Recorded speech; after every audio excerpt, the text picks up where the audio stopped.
Vivre ni le sucre. Vous ne pouvez pas accéder aux soins. Les peuples disent le jour que tu dis Dieu protège-moi, tu ne lui dis pas Dieu donne-moi.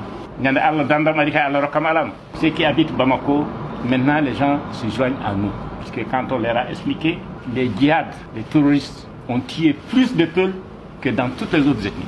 Tous les chefs peuples qui n'avaient pas fui ont été tués. Ceux qui sont sur le terrain, si tu défends les peuples, ils vont te tuer. Et il y a les promesses du gouvernement. Le gouvernement promet de faire les choses, mais chaque fois que le gouvernement a passé, après la situation se détériore. Le gouvernement a amené 100 tonnes de riz, 80 tonnes d'aliments de bétail. Ça n'est jamais arrivé au peuple. C'est la faute à qui? C'est la faute au gouvernement. Le gouvernement a les militaires, le gouvernement a les gendarmes, le gouvernement a des cargos pour embarquer ça et amener. Ils nous ont fait faire la réception, ils nous ont filmé, mais c'était tout. Maintenant, non seulement ils tirent sur les hommes, mais ils tirent sur les animaux.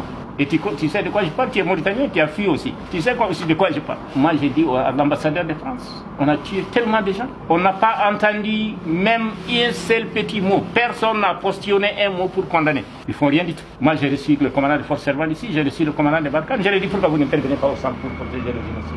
Ils ont dit non, le président a dit de ne pas intervenir là-bas. Nous sommes des militaires, on intervient au centre, vous voyez avec votre président et avec Macron. Il m'a dit ça clairement. La ministre est enfermée, c'est comme si tu amènes quelqu'un, tu le mets dans un magasin, tu fermes. La ministre ne fait rien, absolument rien.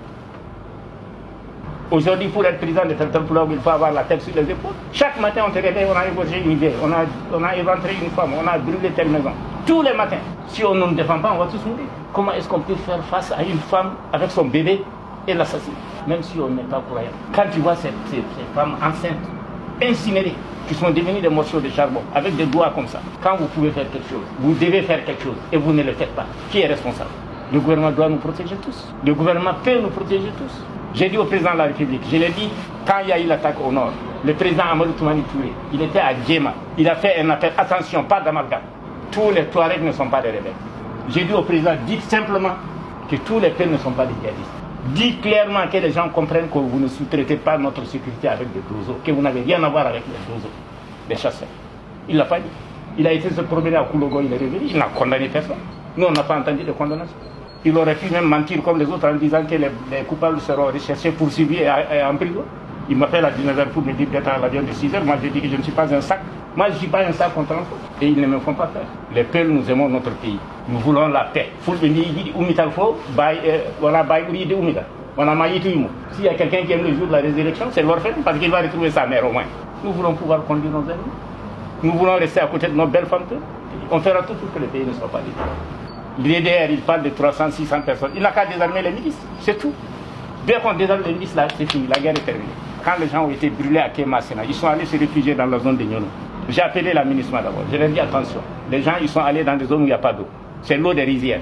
Donc ça veut dire que c'est l'eau qui coule dans les rizières, qui emporte les insecticides, les pesticides. Aidez-nous à faire un forage. Ils ne l'ont pas fait. Le gouvernement a envoyé 6 tonnes. J'ai appelé les gens de tel pouvoir, j'ai dit si on n'aime pas nos parents, ils vont mourir. Moi, Abdoulaziz, je donne 10 millions. J'ai déposé 10 millions. Quelqu'un d'autre a mis 10 millions. Quelqu'un d'autre a mis 3 millions, 4 millions. On a eu 27 millions. On a acheté du riz, du sel, des médicaments. Quand on s'est préparé à distribuer, il y a eu une horde de motos d'Onzo qui venaient. J'ai appelé le chef d'état-major, j'ai dit attention, les Dozo, ils viennent nous attaquer. Ils étaient 60 ou 70 à moto. C'est 2 personnes par moto. Général, il m'a dit, ah bon, de toutes les façons, nous on ne peut rien faire. J'ai dit, vous, chef d'état-major général des armées, 60 motos, vous ne pouvez pas les désarmer. Il dit, on ne peut pas.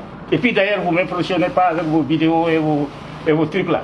Je l'ai dit, moi je suis un peu, toi tu es un bobo. Si nous sommes des cousins, nous demandons à Dieu de t'enlever et de mettre quelqu'un d'autre à ta place. Il me dit, tu me maudis. J'ai dit, je te maudis. Il est remplacé maintenant par un Mauritanien. Un vieux Mauritanien qui s'occupe que de prendre son temps. Tous les peuples nous aident. Ils nous soutiennent. C'est des petits montants, mais ils nous aident. Même ceux qui sont en Israël, ceux qui sont en Zambie, en Mauritanie, partout, les peuples nous assistent. Et les peuples sont sensibles à ce que nous faisons. Mais maintenant, il y a une prise de conscience globale. Si les pays africains de la sous-région, Mauritanie, Sénégal, Gambie et tout ça, pensent que c'est un problème malien, ils se trompent. L'impérialisme international, les multinationales se fichent que tu sois Peul, Wolof, Serer ou Harati. Ce n'est pas leur affaire. Leur affaire, c'est l'uranium qui va du Sénégal au Tchad. Leur affaire, c'est le pétrole. Leur affaire, c'est l'or. Leur affaire, c'est les ressources. Leur affaire, c'est la position géostratégique. C'est tout. Point. Le terrorisme international, ça, la base, c'est où? C'est eux. Ben Laden a été formé où? C'est là-bas. Si ces terroristes étaient en Afrique, ils seraient terminés il y a longtemps. Parce qu'en Afrique, nous avons des mécanismes socio-culturels qui anéantissent tous ces gens-là. Dans nos pays, là, où est-ce qu'on fabrique les armes? Et en Afrique de l'Ouest, c'est la troisième. Il y a eu la grande évasion au Guébar, au 11e, 12e siècle. Ensuite, il y en a eu d'autres, les Almoravides, Mauritaniens. Mais tous ces gens ont été neutralisés par nos communautés. Ça n'a été nulle part. G5 Sahel, G5 ceci, ça n'ira nulle part. Ils ne financeront pas les G5 Sahel. Avec des arguments fallacieux, qu'aujourd'hui, si vous donnez les armes aux G5 Sahel, les terroristes vont les récupérer parce qu'ils vont fuir et les laisser. Il y a eu la bombe qui a explosé dans un journal français. Toutes nos condoléances pour les familles. Mais toute la planète entière s'est retrouvée là-bas. Que tout le monde était chargé. On a tué 2000 peuls. Tu as entendu une condamnation, toi qui as des grandes oreilles là? On a mis en place un modus vivendi qui date de plusieurs millénaires. On a créé des liens de cousinage. Et toi, en tant que peul, en Afrique, tu as 25 ethnies au moins avec lesquelles tu as des liens de cousinage. Si tu prends le Sénégal, les Sérères et consorts sont nos cousins. Si tu viens au Mali, les Forgerons, les Bobos et consorts sont nos cousins. Si tu vas en Côte d'Ivoire, les Djagobas, ce sont nos frères. Si tu vas au Tchad, Niger, les Adjaras, ce sont nos cousins. Même avec les Bambara, nous avons créé des liens de cousinage. Ça permettait de régler les conflits. Si tu dis à un Bambara, est-ce que tu as rencontré quelqu'un? Il va dire à un Bambara, je n'ai rencontré ni Mohamed, je n'ai rencontré personne, je n'ai rencontré qu'un peu. Et quand tu demandes à un peu, est-ce que tu as rencontré? Ah oui, j'ai rencontré les Bambara avec. Il a toujours des gros bagages dans lesquels il n'y a que des chiffons. Donc, on a créé ces modus et des activités complémentaires. Il n'y avait pas d'animosité.